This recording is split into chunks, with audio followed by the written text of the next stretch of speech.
সম্মানিত দর্শক, আওয়ামী লীগ সরকারের পতনের পর যে বিষয়টি সারা বাংলাদেশকে তোলপাড় করেছে সেটা হলো মবক্রেসি।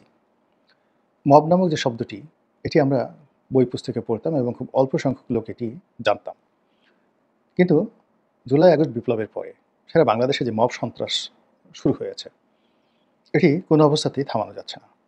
প্রথম দিকে এটি প্রলয়ঙ্কারী রূপে ছিল কেবলই মাত্র প্রাতিষ্ঠানিক কিছু কর্মকাণ্ড এবং রাজনৈতিক কিছু পট পরিবর্তন এবং পদপদবী কেন্দ্রিক। যেমন কোনো একটা স্কুলের প্রধান শিক্ষক, কোনো একটি কলেজের প্রিন্সিপাল, তাদেরকে ইমিডিয়েটলি বাধ্য করার জন্য কিছু মানুষ বা ছাত্রছাত্রীরা সেখানে গিয়ে তাদেরকে সেই পদত্যাগপত্রে বাধ্য করতে চাপ প্রয়োগ করেছে। তো এই মব জাস্টি শত শত হাজার হাজার হয়েছে সারা বাংলাদেশে এবং এটাকে আমরা সাধারণত মব হিসেবে ধরতাম। কিন্তু ইদানিংকালে সেটা সেই পর্যায়ে আর থেমে থাকেনি। এখনকার এই মবটি আপনার মেয়েরা কেন বিড়ি খাচ্ছে, মেয়েরা কেন বুকে ওড়না দিচ্ছে না, রোজার মাসে কেন আপনার দোকান বন্ধ রাখতে হবে, খাবার দোকান ইত্যাদি নানা বিষয়ে মব তৈরি করার জন্য দলে দলে মানুষ রাস্তায় নেমে গিয়েছে। এবং যখন এই সকল মব হয়, সেখানে ধ্বংস সাধন হয়, কোথাও দোকানপাট ভাঙচুর, কোথাও শিক্ষা প্রতিষ্ঠান ভাঙচুর এবং কোথাও হাসপাতাল ভাঙচুর থেকে শুরু করে গাড়ির শোরুম আরও অনেক কিছু। ইন্টারনেটে যে সকল ছবি আসে, ভীষণ রকম ভয়াবহ দৃশ্য দেখা যায় না। কয়েকদিন আগে দেখছিলাম যে একটি গাড়ির দোকানে এরকম একটি গ্রুপ মব করতে এসেছে। তারা পাইকারি হারে সেই গাড়ির দোকানে ঢুকে সেই শোরুমে থাকা সকল গাড়ির গ্লাসগুলো তারা হকি স্টিক দিয়ে পিটিয়ে ভেঙে ফেলল। শব্দ শোনা যাচ্ছিল না। কী কারণে, কেন এই সমস্ত জিনিস হয়েছে? এটা ডাকাতি, মবক্রেসি, নাকি ছিনতাই, নাকি অন্য কিছু বোঝা যাচ্ছে না। এরকম অসংখ্য ঘটনা। অমুক বাড়িতে যাকে বলা হয় আওয়ামী লীগের নেতা আছে, অমুক বাড়িতে অস্ত্র আছে, অমুক বাড়িতে টাকা আছে, এই কথা বলে নির্বিচারে রাত্রি 12টা, 1টা হোক, 2টা হোক, 3টা হোক, তারা সারা বাংলাদেশের সব জায়গাতে অপারেশন চালাচ্ছে। এবং আমাদের আইনশৃঙ্খলা রক্ষাকারী বাহিনী থেকে শুরু করে আমরা যারা সাধারণ মানুষ, আমরা কেউ জিজ্ঞাসা করতে সাহস পাচ্ছি না। এবং এই সকল মবের মুল্লুকের যারা অংশীজন, তারা এখন পর্যন্ত কেউ গ্রেপ্তার হয়েছে, কারোর বিরুদ্ধে ব্যবস্থা নেওয়া হয়েছে, এরকম কোনো ঘটনা ঘটেনি। কিন্তু অতি সম্প্রতি গুলশানের একটি ঘটনা সারা বাংলাদেশকে নাড়া দিয়েছে।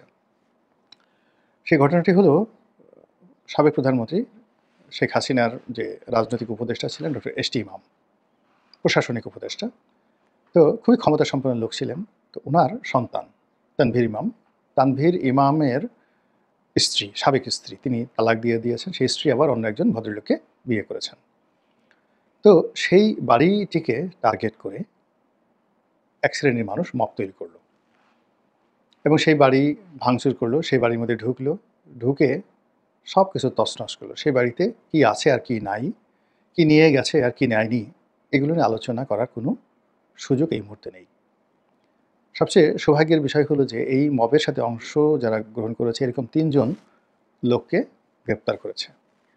কিন্তু অবাক করার বিষয় হলো যে তাদেরকে জেল হাজতে পাঠানো হয়েছে, কিন্তু পুলিশ তাদের বিরুদ্ধে রিমান্ড চেয়েছিল, অর্থাৎ তাদেরকে অধিকতর জিজ্ঞাসা করার জন্য রিমান্ড চেয়েছিল। কিন্তু আদালত তাদেরকে রিমান্ড দিতে সাহস পাননি বা দেননি, যেহেতু মাননীয় আদালত তারাই ভালো বুঝতে পারবেন। তো তারা এখন জেলে আছেন। আমরা যে ঘটনাটা জেনেছি পরবর্তীতে, সেটি হলো যে ওখানে মূলত যারা গিয়েছেন, এখানে কয়েকটি গ্রুপ কাজ করেছে। ওই বাড়ির একজন কেয়ারটেকার ছিলেন, সাবেক কেয়ারটেকার। তিনি মূলত এই মবের যারা হোতা তাদের সঙ্গে যোগাযোগ করে ওখানে নিয়ে এসেছেন এবং বলেছেন যেখানে অঢেল টাকা রয়েছে। এই একটা গ্রুপ। আর একটা গ্রুপ বলছে যে ওখানে গুলশান বনানী বাড্ডা এলাকাতে বিএনপির একজন নেতা আছেন, যিনি ওই এলাকার আন্ডারওয়ার্ল্ড নিয়ন্ত্রণ করেন। অনেকে তার নাম জানেন, সোশ্যাল মিডিয়াতে চলে এসেছে। তো এই ভদ্রলোকের সঙ্গে এই আন্ডারওয়ার্ল্ডের ডন, এবং আগের থেকেই তিনি শক্তিশালী ছিলেন এবং নতুন এই প্রেক্ষাপটে তার ক্ষমতা আরও বহুগুণ বেড়ে গিয়েছে। তো সেই মিস্টার ডনের সঙ্গে তানভীর ইমামের যে সাবেক স্ত্রীর স্বামী, বর্তমান স্বামী, তিনি একটা থিয়েটার কোম্পানির মালিক, অর্থাৎ এই বাড়ির মালিক যিনি, তো তার একটা জায়গা সম্পত্তি নিয়ে বিরোধ চলছিল দীর্ঘদিন ধরে। তো এই ভদ্রলোকের নাকানি চুবানি খাওয়ানোর জন্য, তাকে একটা উচিত শিক্ষা দেওয়ার জন্য মূলত ওই আন্ডারওয়ার্ল্ডের যে ডন, তার যারা লোকজন, কর্মচারী, কর্মী, তারপরে শুভানুধ্যায়ী, তাদেরকে তিনি পাঠিয়ে এই মবটি তৈরি করেছেন। ঘটনা যাই হোক না কেন, এখানে যা কিছু ঘটেছে গভীর রাতে প্রকাশ্যে ডাকাতির মতো। আগে যেভাবে আমরা জানতাম যে চিঠি দিয়ে ডাকাতি করা হয়, সন তারিখ দিয়ে যে অমুক তারিখে তোমাদের বাড়িতে ডাকাতি করতে আসবো, থানা পুলিশ নিয়ে মিলিটারি নিয়ে, পারলে তোমরা আমাদেরকে বাধা দিও। কিন্তু আসলে বাস্তবতা এরকম চিঠি দিয়ে যারা ডাকাতি করতেন, খুবই শক্তিশালী ডাকাত, ফরিদপুর অঞ্চলে হতো, ভাটির অঞ্চলে হতো, বর্ষাকালে এই ডাকাতিগুলো হতো, এবং পুলিশ কখনোই এই ধরনের ডাকাতদের বিরুদ্ধে যেত না। এর কারণ হলো বেশিরভাগ ক্ষেত্রে এরা নৌকা নিয়ে, আধুনিক অস্ত্র নিয়ে ওই সময়টাতে এতটা শক্তিশালী হয়ে আসতো, একটি থানার পক্ষে এর ধরনের ডাকাতদের সাথে যুদ্ধ করার মতো শক্তির সামর্থ্য থাকতো না। ফলে ওই ডাকাতরা এসে নির্বিবাদে, নিশ্চিন্তে, নির্ভাবনায় ডাকাতি করে সেখান থেকে চলে যেতেন। তো এই ঘটনা আমাদের ফরিদপুরের ভাঙ্গা অঞ্চলে, বিশেষ করে আড়িয়াল খাঁ নদীর যে আড়িয়াল খাঁ এবং পদ্মা নদী, এটার যে মোহনা, এই মোহনাতে বর্ষাকালে এই ঘটনা ঘটতো। তো সেই রকম অবস্থা এখন হয়ে গেছে। মানে আগে যেভাবে রাতে ডাকাতি হতো, এখন দিনে বা রাতে, আগে বলা হচ্ছে তোমাদের বাড়িতে আসা হবে, আসছি, এবং আরও আশ্চর্যের ব্যাপার হলো তারা থানা পুলিশকে পর্যন্ত জানিয়ে আসছে। এবং এখানে যে গুলশানে যে বাসাটায় আক্রমণ হয়েছে, তারা স্বীকার করেছেন যে তারা এখানে আসবেন, এটা তারা পুলিশকে জানিয়েছিলেন, এবং তারা চেয়েছিলেন যে পুলিশের সামনে তারা তল্লাশি করবেন, কিন্তু পুলিশের সময় ছিল না, তারা আসেনি। ফলে তারা নিজেরাই এই কর্মকাণ্ড করেছেন, আইন নিজের হাতে তুলে নিয়েছেন। এখন এই যে এই সময়টিতে এই ঘটনাটা নিয়ে এত তোলপাড় কেন তৈরি হলো, এবং এই মবক্রেসি শুরু হওয়ার পরেই প্রথম মবে অংশগ্রহণকারী যারা লোকজন রয়েছে তাদের মধ্য থেকে ৩ জনকে গ্রেপ্তার করা হলো। নিঃসন্দেহে সরকারের এটি একটা শুভবুদ্ধির উদয়, সাহস তারা সঞ্চয় করেছে, এবং নিঃসন্দেহে এর মধ্যে তারা কোনো অশনির সংকেত দেখতে পেয়েছে। আমার কাছে যেটা মনে হচ্ছে যে আমরা তো এমনি এই সময়টাতে হতোদ্যম হয়ে পড়েছি। সমাজে অভাব বেড়েছে, এবং অভাবের সাথে পাল্লা দিয়ে ছিনতাই, রাহাজানি, ডাকাতি, চুরি বেড়েছে, এবং যখনই কেউ সুযোগ পাচ্ছে তখনই সেখানে চুরি, ডাকাতি, রাহাজানি করে যাচ্ছে। তো সেই দিক থেকে যদি এই রোজার মাসে সবারই চাহিদা অনেক বেশি, রোজা থাকতে হবে, সেহরি খেতে হবে, ইফতার খেতে হবে, টাকা লাগবে না? তারপরে ঈদের জামাতে যেতে হবে, জাকাত দিতে হবে, ফেতরা দিতে হবে। ফলে জাকাত, ফেতরা দেওয়ার জন্য ডাকাতি করতে হবে, চুরি করতে হবে, যা কিছু দরকার, ঘুষ খেতে হবে, দুর্নীতি করতে হবে, কিন্তু জাকাত, ফেতরা দিতে হবে। তারপরে ওমরা করতে যেতে হবে, খেজুর খেতে হবে, আপনার যত রকম আতর লাগাতে হবে গায়ে, এবং সেটা ডাকাতি টাকা দিয়েই করতে হবে।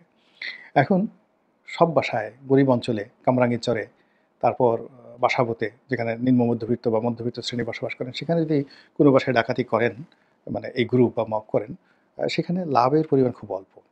কিন্তু যদি আপনি ঢাকার অভিজাত এলাকাগুলো, গুলশান, বনানী, বারিধারা, তারপরে বসুন্ধরা, ধানমন্ডি, এ সকল এলাকাকে আপনি টার্গেট করেন, কিংবা পুরনো ঢাকার যে সকল এলাকাতে ধনাঢ্য ব্যবসায়ী এখনও বাস করেন, যেমন বংশাল, তারপরে চকবাজার, নবাবপুর, এ সকল এলাকাতে এখনও আদিবাসী যারা ঢাকার অধিবাসী বড় বড় ব্যবসায়ী, তারা কিন্তু পরিবার পরিজন নিয়ে, লোহার সিন্দুক নিয়ে থাকেন। গ্যান্ডারিয়া, হায়দ্রাবাদ, এই সমস্ত এলাকাতেও কিন্তু অনেক ধনী লোকের বসবাস। তো এই সকল এলাকাতে যদি আওয়ামী লীগের লোক আছে ওই বাসায়, বা অমুক বাসাতে ওবায়দুল কাদের আছে, অমুক বাসাতে জাহাঙ্গীর কবির নানক আছেন, অমুক বাসাতে মির্জা আজম আছেন, আমরা খবর পেয়েছি, মাইকিং করা হলো, চারিদিক থেকে মাইকিং করা হলো, লোকজন হই হুল্লোড় করে একটা বাসায় ঢুকে গেল, বাইরে লোকজন চিৎকার চেঁচামেচি করছে, ওবায়দুল কাদের চামড়া তুলে নেবো আমরা, মির্জা আজমের চামড়া তুলে নেবো আমরা। কারণ পাবলিক তো বিক্ষুব্ধ, তারা তো এত কিছু বুঝবে না। আর ওই যে যারা মাইকিং করেছিল, যারা ডাকাতি করার মানুষ ওই বাড়িতে ঢুকছে, তারা 10-12 জন ওই বাড়িতে ঢুকে বাইরের যারা জনগণ, তাদের মধ্যে তারা ডিল করে আসলো। 1 কেজি সোনার গহনা 10 জন ভাগ করে পকেটে পকেটে নিয়ে আসতে খুব বেশি কষ্ট হয় না। ডলার থাকলে, টাকা থাকলে, মানে ওই বাসা থেকে তারা সমস্ত তল্লাশি করে এসে বলছে, না আমরা কোনো কিছু পাইনি। এরকম দিনে দুপুরে যদি, মানে এক একটা বাসা, ধানমন্ডির এক একটা বাসা থেকে 1 কোটি টাকাও কেউ এইভাবে ডাকাতি করতে পারে, এভাবে মব সৃষ্টি করে। শুধু কৌশল দরকার, সেই কৌশল তারা যদি করতে পারে এবং করবে, যদি সরকার কঠোর না হয়, তাহলে এভাবে যদি 1 কোটি হয়, আর 1000টি বাসা এভাবে টার্গেট তারা করে, 1000 ধনীদের বাসা টার্গেট করে, গুলশান, বনানী, ধানমন্ডি থেকে শুরু করে বিভিন্ন এলাকাতে, তাহলে এখানে একটা স্রেফ 1000 কোটি টাকার ব্যবসা এই অল্প কয়দিনে। আর 1000 কোটি টাকার এই ব্যবসা করে তারা সোনার মার্কেটকে উত্তাল করে দিতে পারে, ডলারের মার্কেটকে উত্তাল করে দিতে পারে, এবং তারা এই টাকা দিয়ে যদি খেজুর কিনতে যায়, খেজুরের মার্কেট উত্তাল হয়ে যাবে, তারা যদি বিদেশে ছুটি কাটাতে যায়, সব কিছু উত্তাল হয়ে যাবে। ফলে এই যে আমরা মবের নামে যে ডাকাতির মধ্যে পড়েছি, এই সময়টিতে একমাত্র রাষ্ট্র পারে আমাদেরকে সাহায্য করার জন্য। এবং আমরা এই যে বিপদের মধ্যে পড়েছি, এই বিপদের মধ্যে পড়ে আমরা কিন্তু কাউকে ক্ষমা করব না। পুলিশকে ক্ষমা করব না, সেনাবাহিনীকে ক্ষমা করব না, এবং ডক্টর মোহাম্মদ ইউনূসকে ক্ষমা করব না। এবং সাধারণ মানুষ যখন রাগ হয়ে যাবে এবং ধৈর্য হারিয়ে ফেলবে, তারা সবাই কিন্তু দায়ী করবে ক্ষমতাধরদেরকে। এবং বলবে যে